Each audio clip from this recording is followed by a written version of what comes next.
The Star Sport podcast is brought to you by Access Credit Union.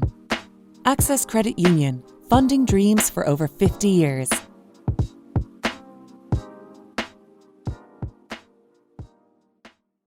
Close your eyes and pull like a dog. And a new Irish record for Phil Healy, 22.99.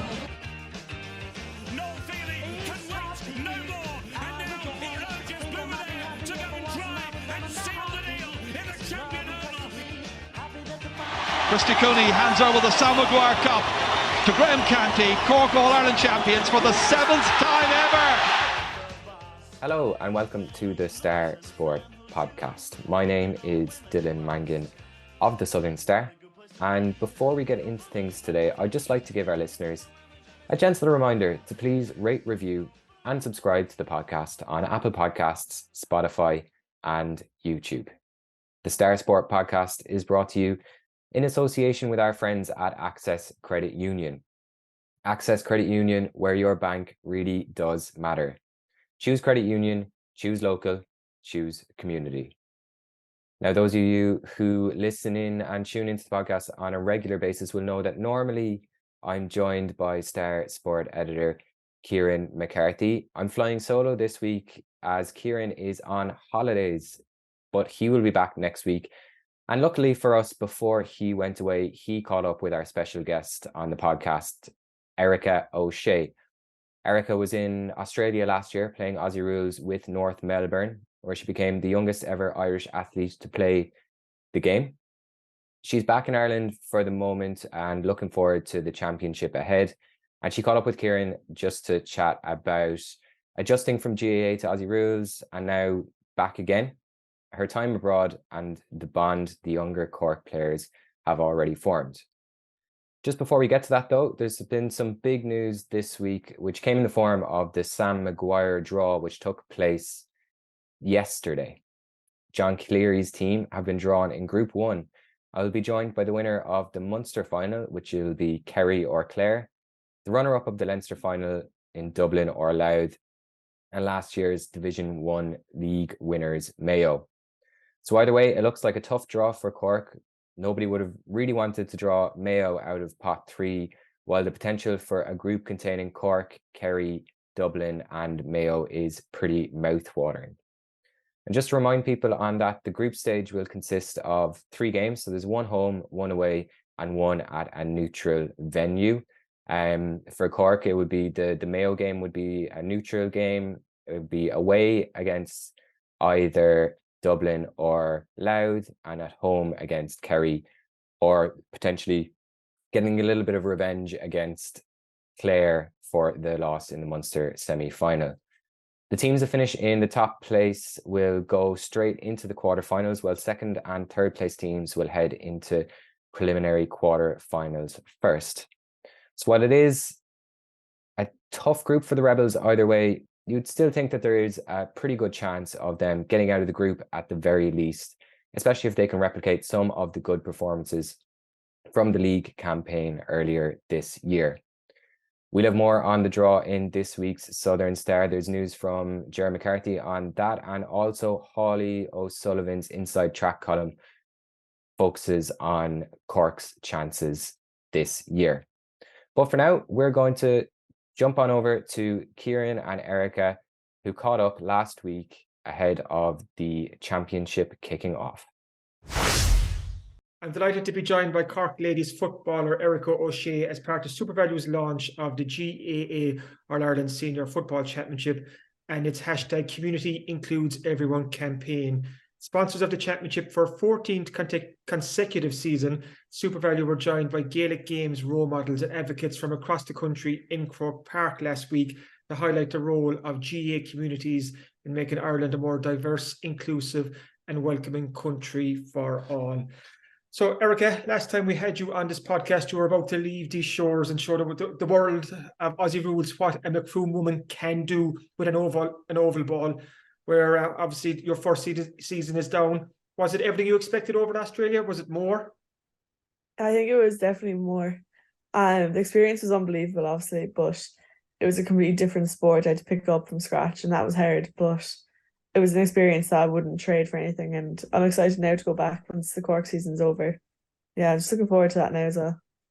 What were the big challenges that you faced going over there? Because it was your first time leaving the country for a long stint like that. You were leaving home, you were leaving your football family behind you as well. But it was you embraced that new adventure in Melbourne. Yeah, like it was definitely hard to leave the Cork girls last year for the team, but I was so excited to go back to the girls this year, and they were all so welcoming, thank God.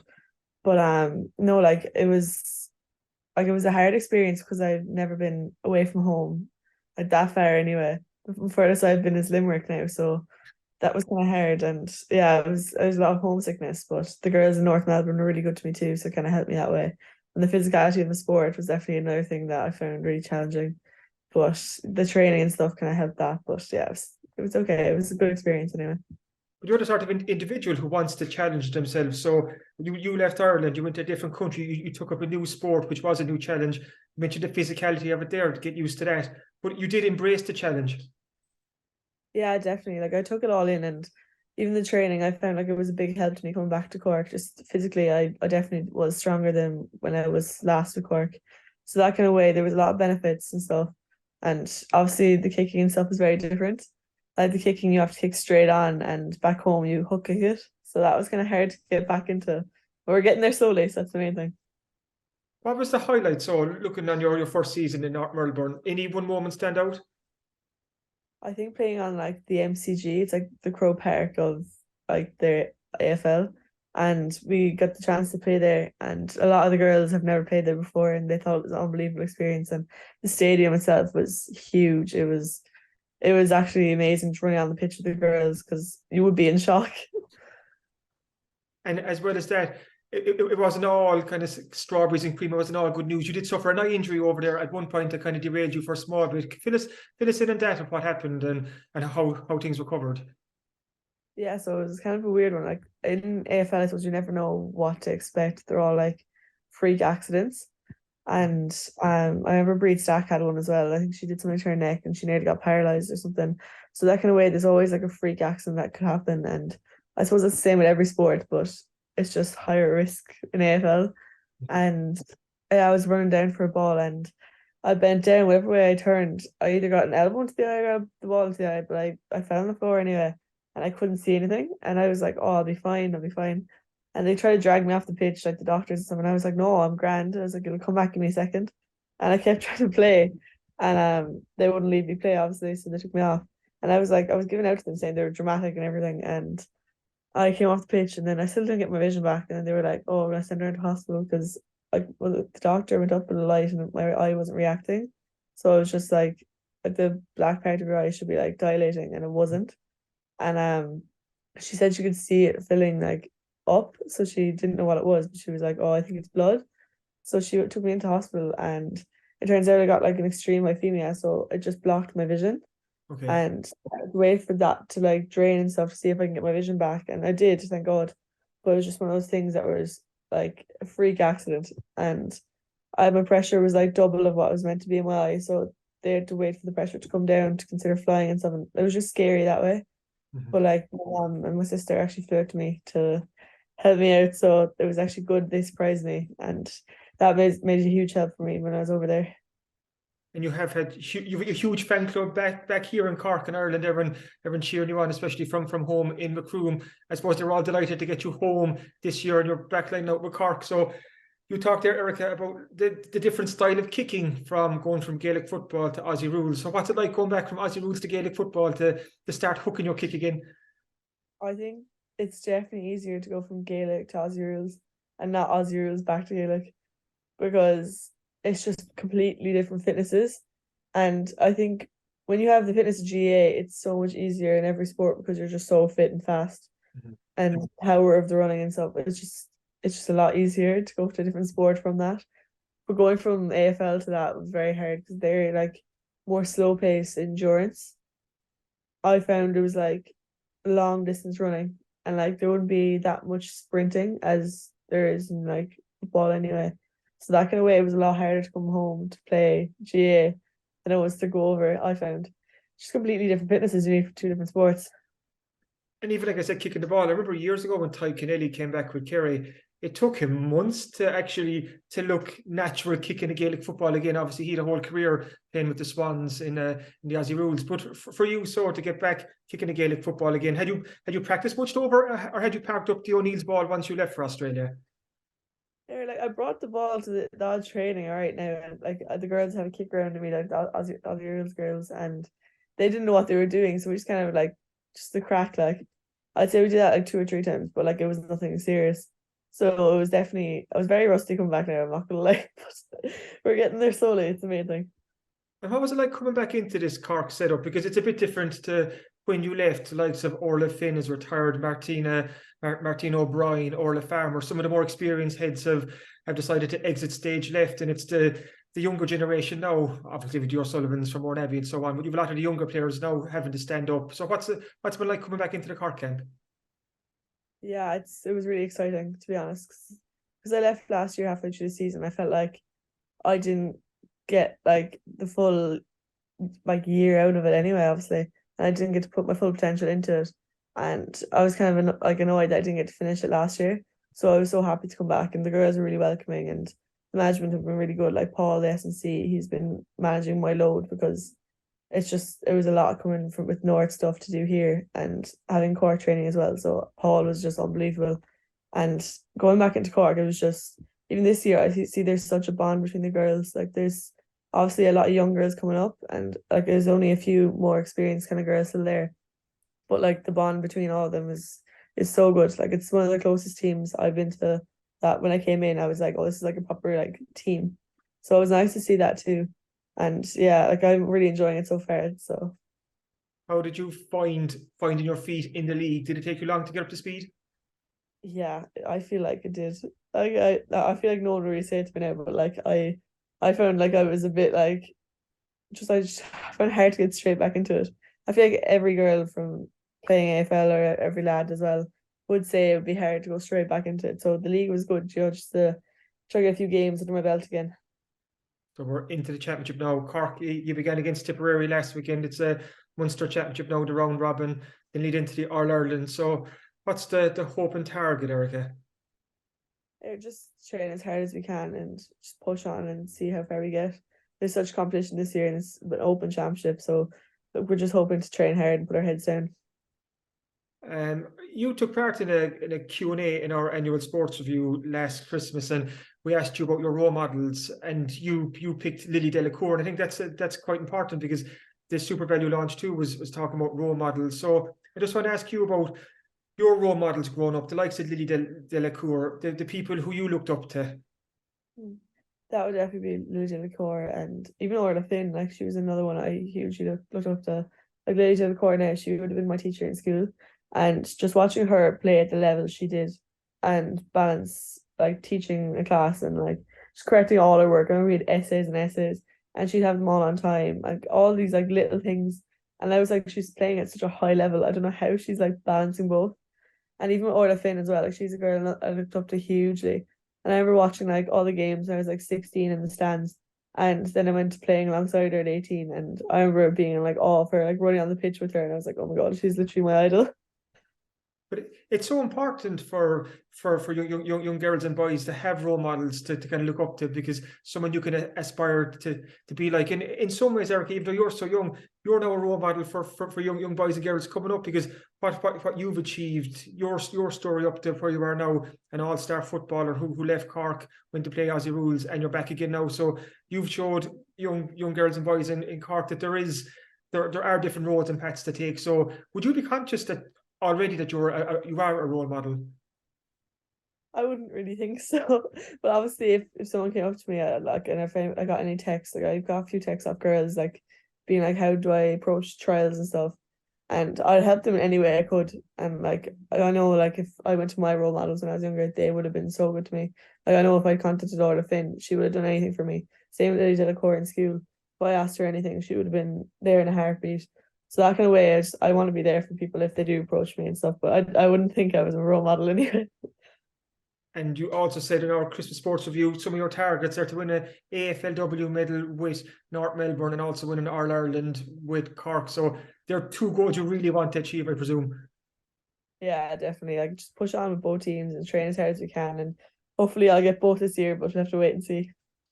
What's the plan? So play the championship with Cork, and then is it head out to North Melbourne straight after? Yeah, so my plan is just to finish out the Cork season, and whenever that is over, I'll get the next flight out to Melbourne. And the season date came out this morning saying the first match is the first week of August, I think, Okay. or first week of September. It was the first week of September, sorry. So it was like the 1st September is the date that the weekend would start at the games. So at least then the championship will be well over and all that. So I'm like, I'll be able to balance both, so it's good. We're seeing more and more footballers head out down to the AFLW. If someone came to you from Cork, and I hope Shane isn't listening to this podcast now, but just would your advice to be to those players to embrace that opportunity, because it is a once in a lifetime chance to live in a different country, sample a different sport, sample and get to embrace a new culture as well. Yeah, definitely. I feel like when I was leaving management were really understanding, so it was kind of good that way. But like for any girl that's been approaching me, like I know a girl texted me from like random counties like Cavan and Kildare and all these places, asking me what my opinion was for them going. And what I'd say to them is just like, if it's an opportunity that you want to do, then obviously you should go for it. I know it's hard leaving teams behind and stuff, but like you might be able to balance both. Like I'm able to balance both now, which is good, and so is like the likes of Vicky Wall and the other girls and Rachel Kearns. And you'll be able to balance it if you really want to. That's the main thing. And I think for the opportunity to go abroad and play professional sport, it's just something you can't really pass up. But I couldn't pass up anyway. I wanted to give it a go. And I knew it's something I'd regret in the long run if I didn't. That's what I kind of said to the girls, and like the opportunity mightn't be there again next year, because every year there's a new footballer, the new player of the year, all that kind of stuff. So I'm like, you don't know what's going to happen. So I was like, if the opportunity comes, you should really think about it before you say no. And yeah, it's something I still stand by, to be honest. Final question. So just on the same topic, the fact that you can play the full championship year with Cork, and then you're going out to play Aussie Rules, you talked about that balance there. Like that's so important. Like you're getting the best of both worlds. Yeah, like I'm actually so grateful to North Melbourne, because when we sat down with them a few months ago, we were chatting and we were saying we'd prefer to play like our counties back home, and that if we want to play our best footy here, like we'd have to play with football back home. And they were really understanding. They kind of approached it in a way that they want us to be dual athletes. So if that means we have to play with Cork and we'll play well in Aussie Rules and we come over, then that's something that they wanted us to do. So they're actually really understanding club, and I'd say we're actually one of the luckiest people that we got that club, not a different club that wouldn't let us. So yeah, I can't thank them enough for letting me go back and do what I love and then go back over. Oh, fantastic. And thank you so much for your taking time out of your busy schedule, Erika, to chat to us on the podcast, and best of luck with Cork and North Melbourne this season. Thanks so much, Kieran. It was lovely speaking to you. The Star Sport podcast is brought to you by Access Credit Union. Access Credit Union, funding dreams for over 50 years.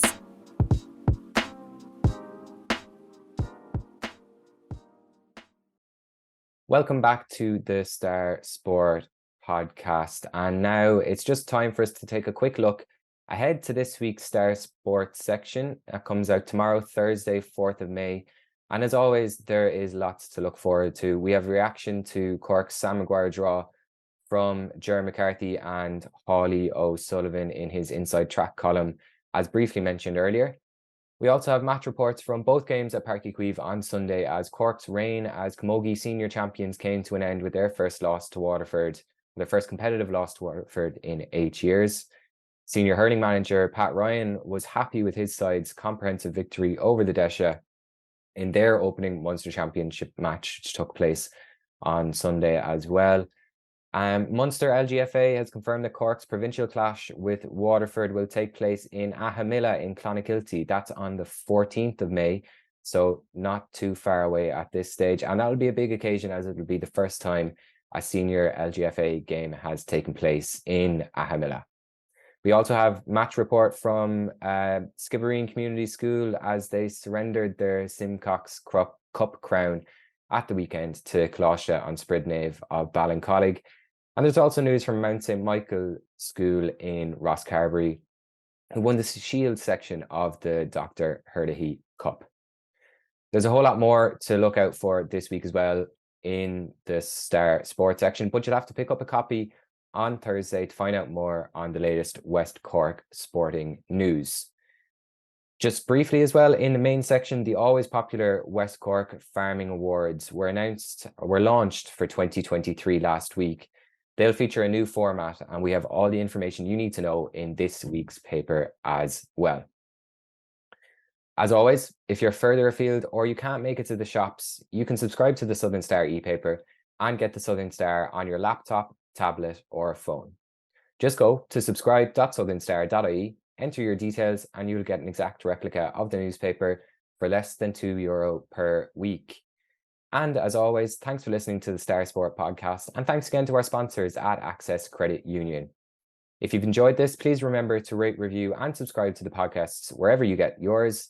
And we'll be back again next week with Kieran McCarthy in tow, I promise. Thanks for listening.